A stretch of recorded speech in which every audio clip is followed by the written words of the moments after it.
Sounds good. Are you ready? Just let me know. All right. All right. Hey, my name is Livy, and I'm from Crown of Beauty magazine. I'm here with Dave from Sidewalk Prophets, and we're going to be talking a little bit about his music and what's happening here at the Big Ticket Festival. So first of all, what's the story behind your name, Sidewalk Prophets? We started our band in Anderson, Indiana, and it was my buddy Ben and I. And originally our name was Four Floors to Heaven, which is a terrible band name. But we were the fourth floor of our dorm, closest to heaven, okay, top floor. But we knew we needed to change it or forever be branded like that. So the word prophet from our name actually came first. And it was a dictionary definition of someone that tells the truth about life. And we really love that definition. To tell the truth about life is kind of what we're all about Jesus' love. And then Sidewalk actually came from a Jars of Clay song, Art and Me. And it says, images on the sidewalk speak of dreams descent.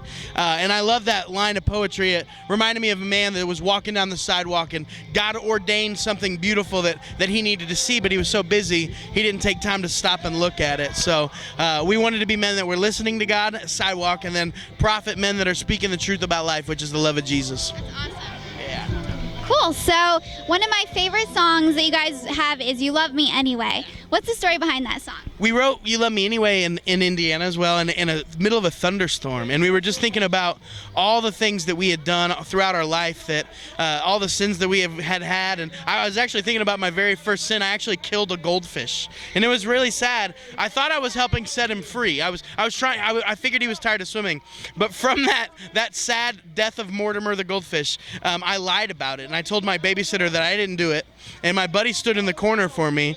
And then at church the next Sunday, I felt so guilty my mom could see it. And she asked me what I had done. I cried and I admitted to her what I had done. And she said, it's okay because Jesus loves you more than I ever could. And I thought that was a sentiment that stuck with me always. So from the first sin I can remember till the last, my dying day, I know that Jesus loves me with a love more than I could ever imagine. And that's kind of what the first verse is all about. It's just kind of a story of our lives and how much every single day, no matter how we feel, Jesus blows our mind by his love.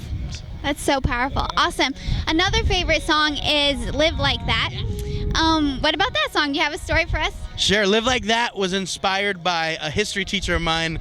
He taught with such passion. Like, world history is boring sometimes, and he taught with such passion. He made it fun. He told stories, and I realized that's kind of the passion that Jesus had when he taught his disciples. And he was showing me a glimpse of Jesus, even without ever speaking his name. And so that kind of inspired us to think about the cloud of witnesses. In Hebrews it says 12:1, we're surrounded by a cloud of witnesses. Therefore we should throw off everything that hinders, the sin that entangles, and run with perseverance the race marked out for us. So Live Like That is just in honor of all those people that have shown us glimpses of Christ in our life. And it's our dedication saying, I want to live as Jesus lived, so that when I die, people can say, I want to live like that. Not because I live for myself, but because I live for Christ.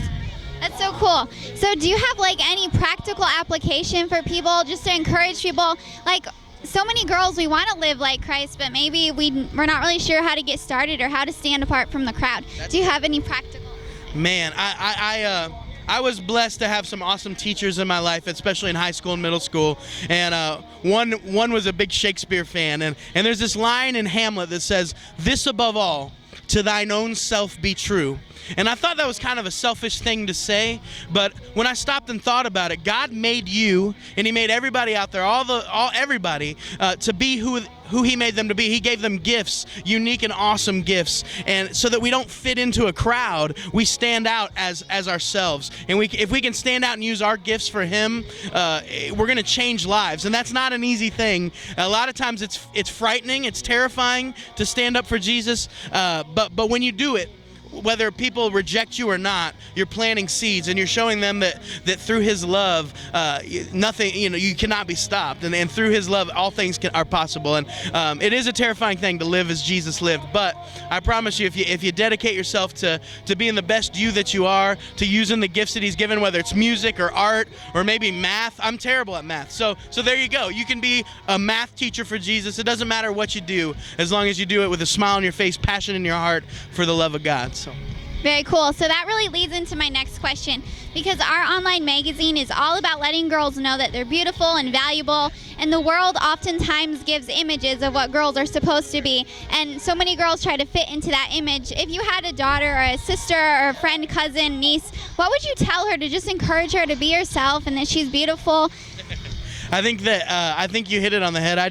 I really do believe that everybody out there, there's a beauty inside of us, and if you can stop and take some time to find the beauty in the world surrounding you. I think that's what I had an awesome grandfather that he would just take time and take long walks out into the woods and realize and just commune with Jesus. And I think that's where it has to start. In order to know that you're beautiful, you have to realize that you were made by the most beautiful God, the most powerful and beautiful person that the world's ever seen. And you're a child made in his image. You were made in the image of Jesus, and he loves you. You are precious in his sight. Jesus loves the little children. That's not just a kid's song. That's a song that is full of truth, that you are deeply and wonderfully made, and you are deeply, deeply loved by him. And that I know that sometimes that's hard when you can't audibly hear his voice every single day, but I just pray, my prayer for you and for all the girls out there is that they know that they're wonderfully made, that they're loved, very, very deeply loved. Thank you. That's so encouraging. So, do you have any advice for girls who maybe they're trying to navigate this boy crazy world? If you've noticed, the boy bands and different things, that girls have become kind of boy crazy, maybe even before they have that natural desire, like when they're really super young.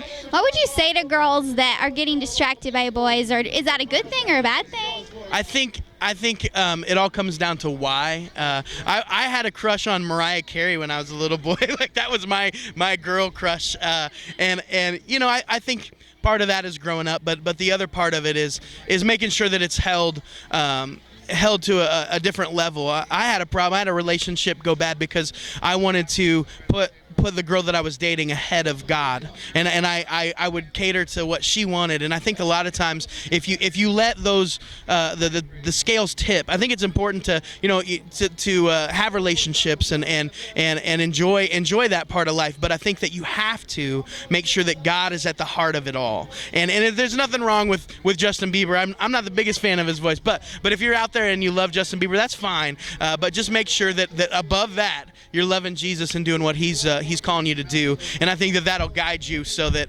maybe you can go and witness to Justin Bieber, and that'd be awesome too. So you know what I'm talking about. Very cool. Well, thank you so much for talking with us. This has been great.